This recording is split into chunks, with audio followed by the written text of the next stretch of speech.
different is not less. I mean, it may look different. He may eat different. He may talk different. He may use Trexo, his robot legs, to walk. But it's not less, you know, and it's, I think that's just part of our mission too. I mean, our obligation truly is just to do our part for disability awareness and just make this a more inclusive world and a more accepting world, you know, and I think all of these things together just help bridge those gaps.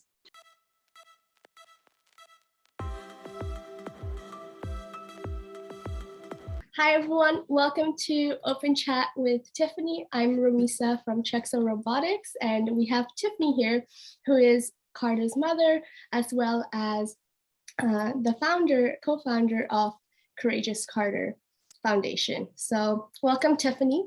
Thanks for having me. Hi, everybody. I'm Tiffany. I'm Karter's mom, as she said, and I live with my husband, Cole, in small town Minnesota, Hugo, Minnesota. And we have 4 children. I want to talk a little bit about ableism, because I know I mentioned that. People probably are like, what is that? Because I didn't know what that was. And I've done a lot of, I'm still unpacking this idea, but essentially ableism really just refers to the idea that having a disability is less, or that it's viewed as a problem that needs to be fixed, that, you know, it's some sort of tragedy to have a disability. And I think it's important for understanding, because I talk a lot about perspective. Yes, Karter's life is harder. It is absolutely more challenging. He has to work so hard just to sit up for 10 seconds, you know, just to be able to lift his head, you know, even just to do something as basic as walking or eating, reaching for a toy. I mean, those things are so incredibly hard for him, and he has to do hours and hours and hours of therapy, and he still might not accomplish that. So in that sense, his life is harder. It's more challenging, but it's not less. He is absolutely a child that experiences joy. His life is full. He has siblings. He has, you know, he has experiences that he just wants to play, and he goes to school and he can communicate. And like I said, it just looks different. And so I think for me, I've had to really unpack my own biases and my own, I guess, perceptions of ableism and how I view disability. I mean, as a parent, as a former special education professional, I'm admitting that I don't think I realized truly how much the professions that are supposed to be advocates and helping families like mine, there's so much ableism embedded in those services. And we experience it all the time. And if you're a family like mine, you will be nodding your head, because you don't get it until you're on this side of the table. I didn't. And so Karter has really taught me a lot about that. And I am not an expert in ableism. I am not perfect. I'm still learning a lot about that. But I think that is a really important thing for people to understand, that even with a severe disability like Karter, his quality of life, you know, his life is not less, you know, and I'll leave it at that.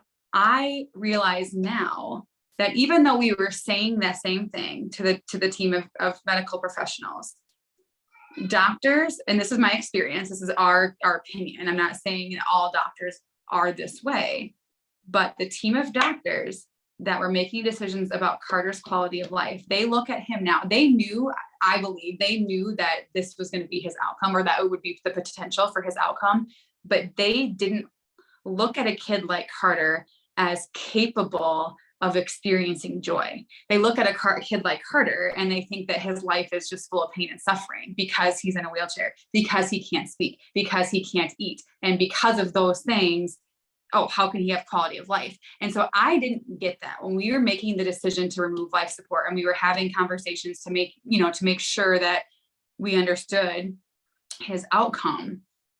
No, like our definition, our experience of what perception of what joy is and what theirs is, even though we were saying the same thing, was very different. And I really truly believe it came from an ableist place, because they truly don't believe that kids like Karter have quality of life. And that's not okay. And that is, you know, inherent in my mission of disability awareness and changing this community to reframe that idea. And that's something that parents like us have, we come up against it all of the time. And it's not okay. So we got to do better.